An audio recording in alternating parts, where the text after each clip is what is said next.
Hi, I'm Kev Lavery, and today I'm going to talk you through taking a quiz in Connect. There's a bunch of different ways you can access quizzes in Connect, but this usually depends on the purpose of the quiz, so let's cover that first. Quizzes will exist as either formative or summative assessments. We've made a video on this before, but here's a quick review. Formative assessment tests how well the stuff you've learned, or are learning, is forming into knowledge. It's often used to check where you're at, and to see if you need to revisit anything or get some extra help. A Test Your Knowledge quiz is a pretty common form of formative assessment using the quizzes tool.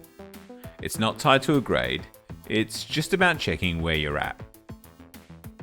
Summative assessment is more about evaluating where you're at the end of a unit of learning, and at TAFE Queensland, that's primarily assessing whether you're competent or not yet competent. There are a bunch of ways that we can do summative assessments in Connect, but in terms of quizzes, it's with a quiz that's tied to a grade item. Formative assessments are usually sequenced into a unit of work so that you encounter them as a natural part of your unit progression. Summative assessments, on the other hand, they're more about where you're at the end of a unit of learning, so if they're sequenced in, they'll be at the end. But you can access all your summative assessments through the Assessments module in your unit, as well as through the Assignments and Quizzes tools in the navbar. When you go to the Quizzes tool, you'll see the available quizzes. Available being the operative word. Quizzes can be unlocked as you progress through your unit, either by date or as you access certain parts of content. So you might not see all your unit's quizzes at once. For this example, I'm going to be doing a summative assessment, so I'll head to my unit's Assessments module. Clicking the quiz's title will take us to the summary page where we can see the details of the quiz. The quiz details are important to note because, among other info, they'll tell you when the quiz is available, how long you have to complete it, and how many attempts you've been allocated. When you're ready to commence the quiz, select the Start Quiz button. Quizzes can have an estimated time to complete, a little guide as to how long the quiz should take you, but they can also have a hard time limit.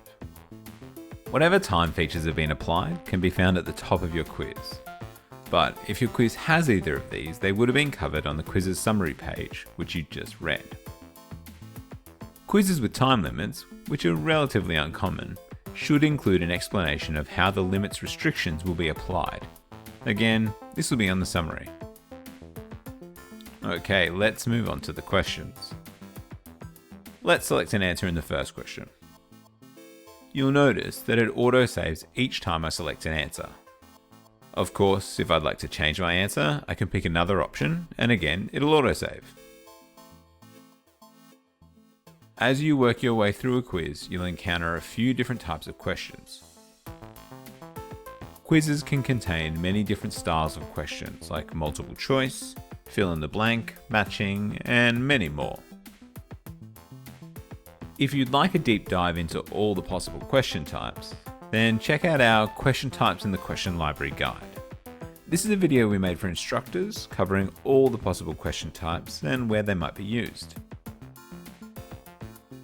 All of the answers are auto-saving as I go, and you can see that the questions are getting ticked off as the answers are auto-saved. You might also have noticed that this quiz has been split into multiple pages. Once you've completed all of a page's questions, you can use the Next Page button to jump to the next page of questions.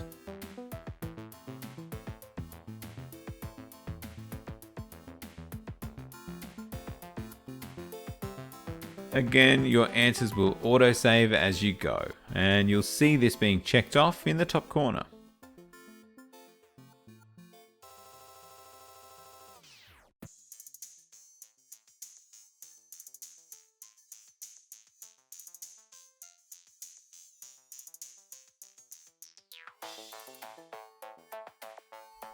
Once you reach the end, you can see that we've got two buttons. Submit Quiz and Back to Questions. If you're happy with your responses, then select the Submit Quiz button. If you have overlooked any questions, you'll receive a warning about them. I've been a little hasty in completing this quiz and I've missed one, so I can use the link to jump back to that question.